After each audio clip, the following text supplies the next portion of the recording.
Hey everybody, my name is Mike Montgomery, and in today's video, I'm going to show you how to fix 3 different size holes in drywall. I'm currently in the middle of a home renovation, so the timing is perfect, and this house flip series will be coming out very soon, but let's get started.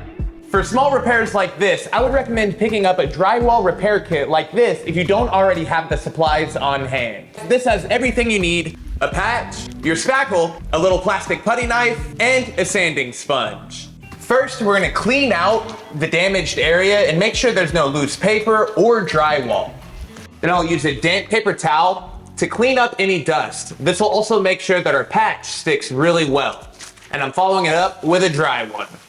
Just about every brand patch is the same, but you wanna make sure that it overlaps your hole on all 4 sides. That's very important. The fiberglass is the same thing that they use in drywall tape, and the metal mesh behind it will add rigidity so that the patch is strong. And spackling a hole like this is very simple. I'm using the color changing spackle, which starts blue and dries white. I always like to begin by making sure that I press and embed plenty of that spackling compound into the patch. After that, I'll use more spackling compound and just feather out over the entire area. And it may be tempting just to leave your patch like this, but it's important to feather that spackling out. That way we can smooth and blend it later. For best results, you'll want to use light pressure. And if you're having a tough time getting a smooth finish, use a rag to add a little bit of water to your trowel, and that'll help a lot. About 20 hours later, everything had dried pretty much white, so it was ready to sand. And FYI, most kits come with a 220 grit sanding sponge. So the edges of this are blended really nicely, but we still have a couple of low spots here that I want to take care of with a second coat. The goal here isn't to build up any layers because we've already done that. We just want to fill any negative spots or voids. Then we can sand that smooth and we should be good to go. Sanding that transition and getting a really smooth feel is critical. But that is patch number 1 complete. As a bonus, I want to show you another small hole and a quick way to repair it if you don't already have a kit. And that is to backfill it with joint compound and then just use a little bit of mesh or paper drywall tape to make sure that it doesn't shrink and crack on you over time. After that, you can sand it just like before, apply a second coat, and you are good to go. The other reason I wanted to show you this fix was to match the texture on the wall. That's super smooth to the touch, but we've got an orange peel texture that's pretty heavy, and I want to match it so that it'll blend with paint. You can pick up cans of spray texture at just about any big box store. Just make sure and do a test so that you can figure out how it sprays and so you don't make a big blob like that on your wall. Now that's spraying a lot better. And that is why you do a test. And a wet sponge is great for feathering the edges even more and revealing a little bit of the negative texture on the wall. Now it's time to spray. Every tutorial and forum I saw online said to start with a crisscross pattern. You want to go side to side and then up and down. After that, I also decided to go crossways to make sure and break up the pattern, and then I did random sprays to hide everything even more.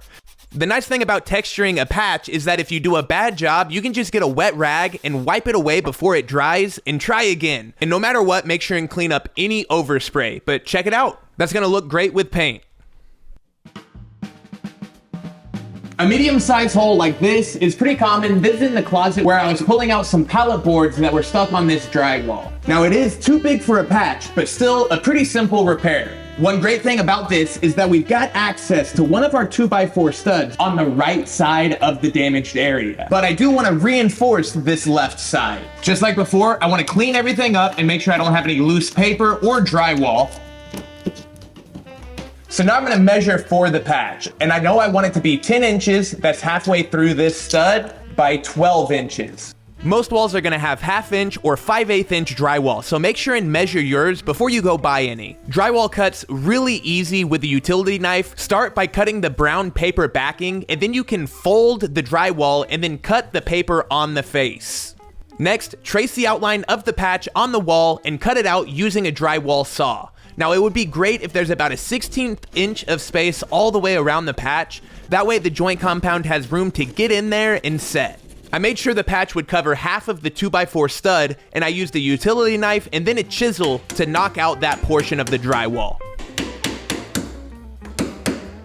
Quick test. Sweet. For additional support, I'm using my jigsaw to cut a couple of pieces of 2x2. This is 1.5 by 1.5 wood, and it'll be plenty of support for this drywall. These pieces are 16 inches long and will extend 2 inches above and below the patch, which should be plenty. I screwed through the old drywall into the new braces, and then once I put in my patch, put screws in all the way around the perimeter. Just like before, I wiped down the area, but instead of a patch, I'm using drywall mesh tape. Now you could use paper tape, but I really like this thin mesh. It sticks to the wall really nicely, and it's just my preference. And for a project this size, I still like getting some pre-made spackle. It doesn't dry crazy fast, but it's still nice not to mix anything. I like to hold the drywall tape on whichever end I'm starting. That way it doesn't shift on me while I'm spreading everything. Once it's really locked in there, I don't have to worry about it. I typically fill the perimeter, that way I work it into the cracks and then smooth everything else out. And for a patch this size, I can use medium pressure. Once it's smooth, we'll let that dry and we'll sand everything right after a word from today's sponsor, Squarespace. If you need a website, an online store, or just a custom domain, Squarespace is your one-stop shop. And the best part is you need zero website building experience. I'm serious, if you can upload files and drag and drop text blocks, you are well on your way to a one-of-a-kind site. Squarespace's designer templates look great on desktop, tablet, and mobile no matter where customers find you, and they are packed with tons of great features, like no limits to the number of products that you can sell using a Squarespace store, Squarespace's Video Studio mobile app that allows you to create high-level professional content for your website and social media, and do not forget member areas where you can package premium content behind a paywall, charging your members a monthly subscription fee. So to learn more, make sure and follow my link down in the description. That is squarespace.com/modernbuilds, where you can build out your entire Squarespace site before entering any of your credit card info. And then when it's time to make your website live, don't forget to use my code ModernBuilds for 10% off your first site, store, or domain through Squarespace. Thanks again to Squarespace. Now let's get back to these drywall repairs. For medium and large patches, I think it's worth upgrading to a hand sander. You can pick these up in the drywall section, and these can use classic sandpaper or sanding nets, which I really like. They last a long time because they're very good at preventing clogs. This large surface area helps everything flatten a lot easier too.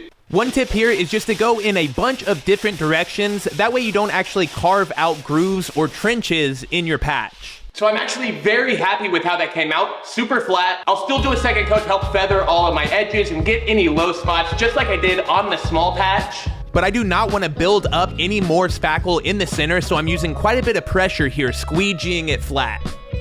And as it dries, you can actually see the low spot in the bottom left where it's drying slower.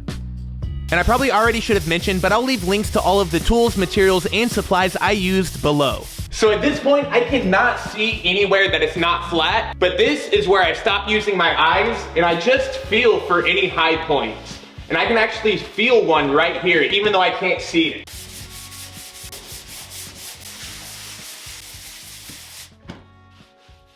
And that is patch number 2 complete. Here in the bathroom, there's quite a bit of drywall work to do, but behind the vanity, I've got this big opening. And there's another one like it right there in the hallway. The nice thing about this one is I don't have to trim it square. Instead, I'm gonna cut a 16 by 12 inch patch, and we'll brace this one with 2x4s, tying into the studs right there. I used a circular saw on these 2x4s, but just like the 2x2s earlier, I cut them a little bit oversized. That way they extended past the original drywall. If you're working with 1/2 inch drywall, you can use 1¼ or 1 3/8 inch drywall screws. If you're working with 5/8 inch drywall, it's pretty standard to use 1 3/8 or 1 5/8 screws. And for larger patches, I like using Easy Sand 45. And the 45 means that it sets in 45 minutes. You can get these in 5, 15, and 90 minutes as well. It is a little less convenient that you've got to mix it, but it is awesome that you can put on multiple coats in a single day. Mixing this up in a mud pan is always difficult, but I seem to do it anyways just so I don't dirty up a bucket. Stir it up as much as possible to get those clumps out. You're looking for the consistency of creamy peanut butter, maybe a little bit thinner than that. Stiff enough to stick to your trowel without falling off. The wider your drywall knife is, the better on a large patch because it gives you a wider reference surface for flat. And remember, we're going soft touch on every first coat. We don't want to dig in and create divots. This vanity wall also had another medium-sized patch that I took care of in this same process. After about 3 hours, I was able to sand this. I had to build up a pretty thick layer of joint compound down towards the bottom left area of the patch, but I'm still feathering out my edges and using medium pressure towards the center. That way I'm not making a big hump in the middle. About 45 minutes later, I sanded everything and it was really, really smooth. In fact, I was surprised at how nice it looked. This patch is looking awesome. I just want to fill this nail hole and sand back a little bit. And I've got a couple of small low spots that we're gonna need to fill in. But I'm not building up a coat, I'm just smoothing everything out. On a large patch, expect to do a third coat because it is such a large area. This coat's ready to sand. It took about 30 minutes to dry. And that is the big patch complete. I'll be skim coating and texturing this entire wall, but I've got another big patch in the hallway where I want to show you some more techniques and how to apply knockdown texture. This hole in the wall is almost square, so I used my drywall saw to clean it up. I'll eventually be refinishing the walls in this entire hallway, but I need to repair this patch first, so it came in real handy. I reinforced the original drywall here by screwing it into the 2x4 studs, and then I attached some 2x bracing for my patch to connect to. I didn't want to chisel out the drywall and have the patch halfway overlay the 2x4 because the original drywall didn't have that great of contact. In fact, I reinforced it like you saw. This gave me a little bit extra strength and more wood to tie on to. There was quite a bit of negative space that I needed to backfill here because of the thick existing texture. In fact, I just barely ran out of joint compound towards the bottom of the patch, as you can see, but I backfilled that on the second coat, no worries. And here, I'm using medium to medium hard pressure to really squeegee everything flat. I sanded this second coat flat, and this is where I stopped. This is kind of the beauty of knockdown texture. You don't have to have a perfect wall to begin with. And I've obviously got a lot more work and cleaning up to do in here, but I want to show you an example of what spraying knockdown texture is like. Just like before, I used a sponge to reveal a little bit of negative space in the existing texture, and then I went to spraying. I started with the nozzle on relatively fine texture and I just covered the whole space side to side and vertically. I did have issues though when I tried to put the nozzle on heavy. A lot of people say if you heat up the can in warm water, that'll help it spray better when it's set on heavy. Because I know that's not what's supposed to happen. It was a little messy, but I was able to get some thicker blobs on there, which is good because it does help diversify the texture. And you can use a knockdown knife or the same drywall knife that you've been using. And I found that really, really light pressure and wiping down the drywall knife with a wet rag between each wipe helped. And even though there's a lot of damaged drywall around it, you could see just how easy it would be to blend in a texture like this. 1-800-SUPER-PRO. Big patch number 2 complete. So I really hope this video helped if you've got a drywall repair of your own, and I know a lot of people have more skills than I do, so if that's you, make sure and check the comments down below and see if you can help anybody out or just leave some helpful tips that you know. Be sure to like, comment, and subscribe, and we'll see you next time on Modern Builds. Bye, everybody.